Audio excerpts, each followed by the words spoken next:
How to fix your system has a driver that is locked to manufacturer specifications on Windows. 1. Check OS requirements.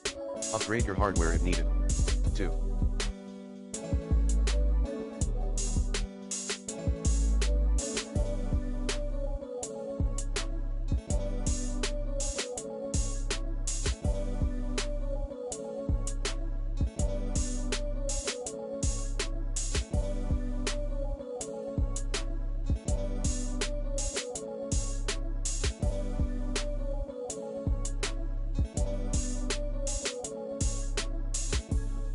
Force uninstall the affected graphics driver by using display driver uninstaller DDU.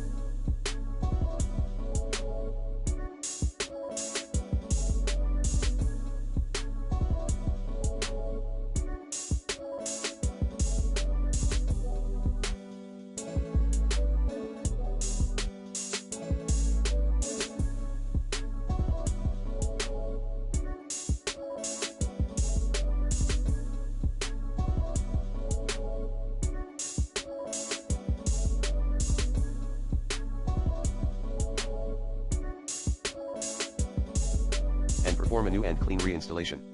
3. Install the driver in offline mode. To do so, disconnect your computer from the internet.